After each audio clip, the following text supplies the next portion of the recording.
Ora, aconteceu atravessar Jesus em dia de sábado as searas, e os discípulos, ao passarem, colhiam espigas. Advertiram-nos os fariseus: Vê, por que fazeis o que não é lícito no sábado? Mas ele lhe respondeu: Nunca lestes o que fez Davi, quando se viu em necessidade e teve fome, ele e os seus companheiros?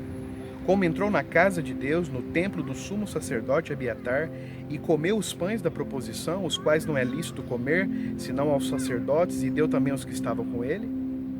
E acrescentou: O sábado foi estabelecido por causa do homem, e não o homem por causa do sábado, de sorte que o Filho do homem é também Senhor do sábado. Esse episódio é um dos episódios intrigantes da Bíblia. Deus categoricamente diz: é lícito fazer o bem no sábado. Imagine por um momento que você acorda durante a madrugada e o seu filho está queimando em febre. Você então corre no seu armário, na sua despensa, e percebe que o remédio que você sempre deu para ele acabou. É uma sexta-feira, uma madrugada de sábado. Você esperaria até o pôr do sol para ir à farmácia comprar um remédio? Imagine que o seu mesmo filho caia e quebre um braço na manhã do sábado. Você esperaria até o pôr do sol para ir com ele no hospital para se tratar?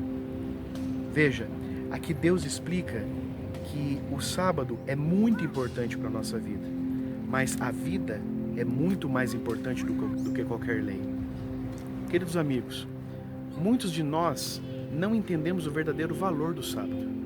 E alguns de nós, de forma sincera e honesta, dizem até que o sábado foi abolido na cruz. Você gostaria de aprender um pouco mais sobre o que a Bíblia fala a respeito disso? Continuamos agora a analisar algumas declarações de fé e do catecismo de algumas igrejas cristãs a respeito do sábado. Você com calma pode pausar esse vídeo e ler todas as citações. O que a Igreja Batista diz? O reverendo Joseph Taylor diz: Nenhuma vez os discípulos aplicaram a lei sabática ao primeiro dia da semana. Esta loucura realizou-se num tempo posterior. Nem pretendiam que o primeiro dia suplantasse o sétimo. Dr. John Dowling. Encontra-se ela na palavra inspirada? Foi ela ensinada por nosso Senhor Jesus Cristo e seus apóstolos? Se eles nada sabiam a seu respeito, não importa se ela é encontrada na pasta bolorenta de algum artigo visionário do 3º ou 4º século, ou se brota da imaginação fértil de algum moderno visionário do século XIX. Se não for encontrada nas Sagradas Escrituras, não apresenta ela nenhuma reivindicação válida para ser aceita como artigo do seu credo religioso. O que a Igreja Luterana diz? Dr. H. Gunkel. A Igreja primitiva foi diretamente influenciada por um sentimento que não se originou no Evangelho, nem no Antigo Testamento, mas em um sistema religioso desconhecido para ela. George Sverdrup. Como não foi possível produzir um só lugar nas Sagradas Escrituras que testifique que o Senhor mesmo ou os apóstolos ordenaram uma transferência do sábado para o domingo, então não era fácil responder a pergunta: quem transferiu o sábado e quem tem autoridade para fazê-lo? Em verdade, se Karlstadt escrevesse mais acerca do sábado, o domingo teria que lhe ceder o lugar e o sábado seria santificado. É citado em um livro sobre a vida de Martinho Lutero. O que a Igreja Metodista diz? Dr. Harris Frank Hall. Não há nenhuma passagem dizendo aos cristãos para observarem este dia. Muitos creem que Cristo mudou o sábado, mas em suas próprias palavras vemos que não veio com este propósito. Aqueles que creem que Jesus mudou o sábado baseiam-se apenas numa suposição. O que a Igreja Congregacional acredita? Dr. Lyman Abbott. A noção atual de que Cristo e seus apóstolos autoritariamente substituíram o sétimo dia pelo primeiro dia é absolutamente sem autoridade no Novo Testamento. Não existe na Bíblia mandamento que requeira de nós a observância do primeiro dia da semana como sendo o sábado cristão. O que a Igreja Anglicana Episcopal fala sobre isso? No Manual da Doutrina Cristã dos Anglicanos Episcopais, há algum mandamento no Novo Testamento que permitirá mudar o dia do sábado para o domingo? Nenhum.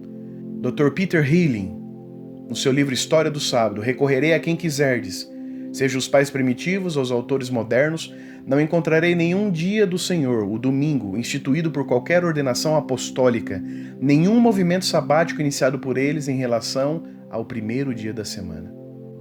Dr. William Dunvale. Nenhum dos escritores eclesiásticos dos primeiros séculos atribui a origem do domingo a Cristo ou aos apóstolos. A história não nos fornece uma única prova de que fosse oficialmente observado como tal antes do Edito Dominical de Constantino, em 321. No próximo encontro, leremos mais algumas declarações de igrejas cristãs a respeito do que eles acham no seu catecismo e nas suas declarações de fé a respeito do sábado.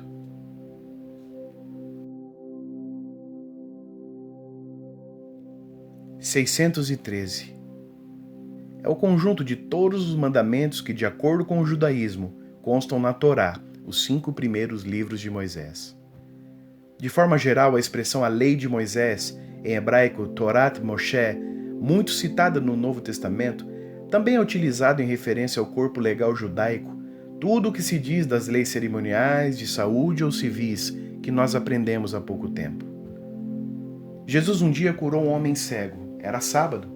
Ele fez o bem no sábado, mas quebrou a lei, entre aspas, sobre a ótica dos fariseus, pois cuspiu no chão, fazendo um buraco, cavando, também entre aspas, e com o barro colocou sobre os olhos daquele homem, mexendo nesta massa.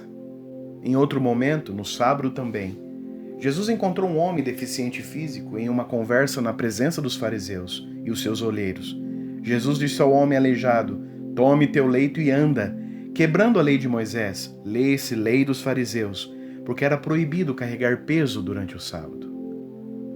Você se lembra do episódio que Jesus e seus discípulos comeram milho no sábado? O grande problema para os fariseus não foi se alimentarem, mas debulharem as espigas, trabalhando, mais uma vez entre aspas, no dia do sábado.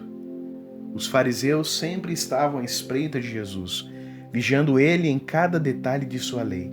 Mas Jesus disse que a lei que ele fez não era essa.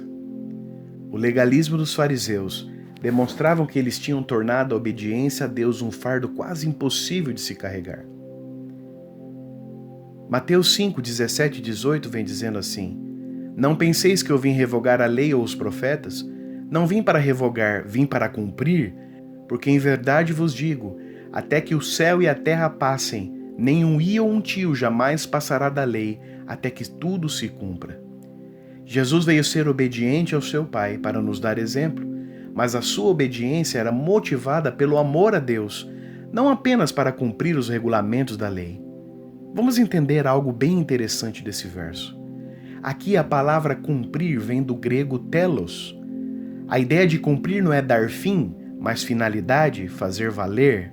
Um exemplo, oficial de justiça. Quando emitido o mandado do juiz, ele faz cumprir o mandado chegando até a pessoa, mas ele não termina o processo, ele apenas faz dar valor à sentença. Assim, Jesus cumpriu fazendo dar valor à lei de Deus, não abolindo a sua lei. Jesus fez valer a lei respeitando o sábado como um dia de guarda nas sinagogas, mas a sua religião era sincera e pura, não falsa e cheia de detalhes insignificantes como as 613 regras que os fariseus cumpriam à isca. Os fariseus eram legalistas, cumpriam a lei nos seus mínimos detalhes, mas o seu coração estava longe de Deus. Atos 16:13, temos um episódio em que Paulo guardou o sábado ao ar livre. Era um lugar tranquilo, longe das sinagogas em um país estranho. O evento registrado em Atos 13, de 42 a 44, ocorrido na década de 40, alguns anos após a cruz, indica que o mesmo após a morte do Salvador, o sábado continuou vigorando. Lembremos que nesta reunião não estavam apenas judeus, mas também gentios e prosélitos. Atos 17:2 diz que Paulo, após uma semana de trabalho, discorria com seus ouvintes judeus e gregos acerca das Escrituras. Ele ficou nessa cidade, Corinto, 1 ano e 6 meses, nada menos do que 78 sábados. Após Jesus morrer, seus discípulos continuaram a respeitar o sábado. Lucas 23, 50 a 56. Havia um homem chamado José, membro do conselho, homem bom e justo, que não tinha consentido na decisão e no procedimento dos outros. Ele era da cidade de Arimateia, na Judeia, e esperava o reino de Deus. Dirigindo-se a Pilatos, pediu o corpo de Jesus. Então desceu, envolveu num lençol de linho e o colocou no sepulcro cavado na rocha, no qual ninguém ainda fora colocado. Era o dia da preparação e estava para começar o sábado. As mulheres que haviam acompanhado Jesus desde a Galiléia seguiram José e viram o sepulcro, e como o corpo de Jesus fora colocado nele. Então foram para casa e prepararam perfumes e especiarias aromáticas e descansaram no sábado em obediência ao mandamento. Alguns dizem que somente o quarto mandamento da lei de Deus não foi repetido dentro dos evangelhos e no Novo Testamento. E isso é verdade. Os 9 demais são citados, mas acabamos de ler que apenas o sábado foi registrado em ação logo após da cruz de Cristo. Eles guardaram o sábado, não apenas disseram que era para guardar. A nova verdade sobre o sábado deve fazer você refletir seriamente sobre o tema. Querido amigo, se os discípulos de Jesus fez o que ele pediu, você também não deveria? Maria, a mãe de Jesus, guardou o sábado? Paulo, por muito tempo depois de Jesus, guardou o sábado? Não gostaria de começar também a experimentar, respeitar esse momento de bênçãos, descanso e santidade com Jesus nas próximas semanas? Se respondeu que sim, fico feliz e gostaria de orar a Deus por você nesse momento. Querido Deus, abençoe este querido amigo que tem aprendido novas verdades de sua palavra. Dê a ele força, Senhor, para tomar uma decisão em sua vida em obediência por amor aos seus preceitos. Que o Espírito Santo abra sua mente e coração para estas novas verdades. Em nome de Jesus. Amém.